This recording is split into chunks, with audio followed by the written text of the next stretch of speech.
มื้อนี้มาตุพุดมาโดยบ่ได้นัดหมายเนาะ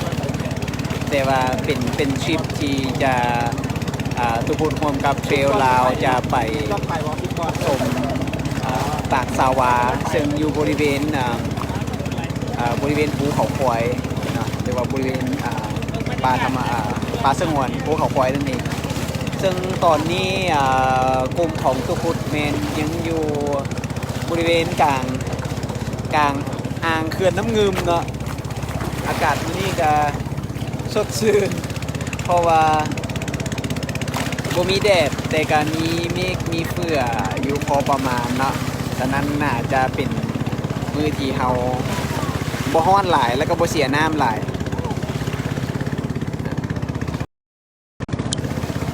พวกเฮามานำกันนะมื้อนี้มีอยู่14 คนทีมของพวกเฮาแล้วก็ใส่เรือ2 ลำในการเดินทางที่พยายามไลฟ์ให้เพื่อนๆที่อยู่ทางบ้านนะครับมาฟังนะ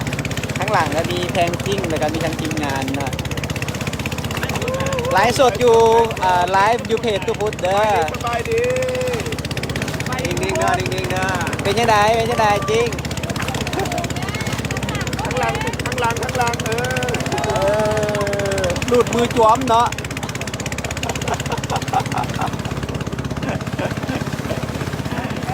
มีเรืออีกลำหนึ่งแมนอยู่ทั้งด้านหลังเนาะเรืออีกลำหนึ่งแมนอยู่ด้านหลังเดี๋ยวถ้าหากว่าขึ้นไปฮอดบริเวณทางเทิงของตาดสาวาแล้วถ้าหากมีสัญญาณเดี๋ยวจะพูดทีไลฟ์ไปเบิ่งแต่ถ้าหากบ่มีสัญญาณกะซีพยายามถ่ายรูปแล้วก็สิมาเฮ็ดเป็นคลิปวิดีโอเพื่อให้เพื่อนๆได้รับเบิ่งรับซ้ำรับเบิ่งรับชมในภายหลังเนาะใกล้สิฮอดบ้านเก้านางแล้วนะใกล้เนื้อเฮาใกล้สิฮอดฝั่งแล้ว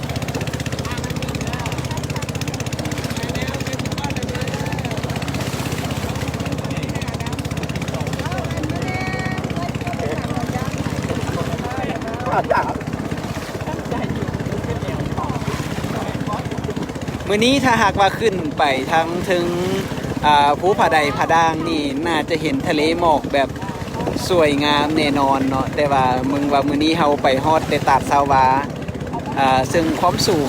ยังบ่ทันฮอดทางด้านถึงน่าจะบ่เห็นน่าจะบ่เห็นในส่วนของ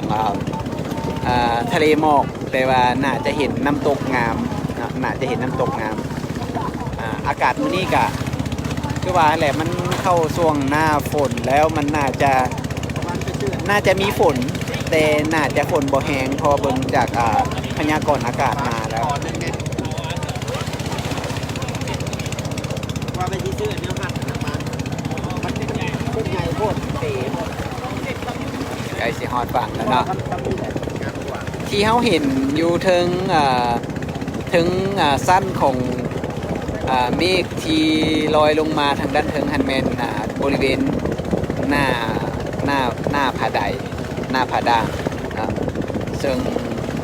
มื้อนี้จะบ่ได้ไปพุ่นนะจะไปฮอดแต่ตาดสาวาเท่านั้นนะ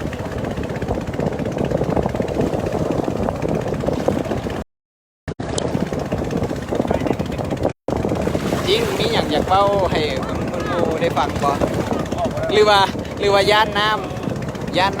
งบ่ทันเว้าอย่างหลายเด้อเพราะว่าหายใจยังบ่เต็มอิ่มเด้อเพราะมันยังอยู่กลางในน้ำลืมเนาะแต่ว่าตอนเช้านี่อากาศดีหลายเนาะอากาศเย็นสบายเลยแล้วก็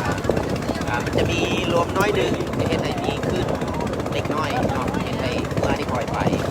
เดี๋ยวจักน้อยเอาก็จะฮอดปากทางเข้าเนาะปากทางเข้าเราจะได้ย่างเข้าไปหาตาสาววาซึ่งว่าอีกพอเท่าไหร่นาทีก็จะฮอดแล้ว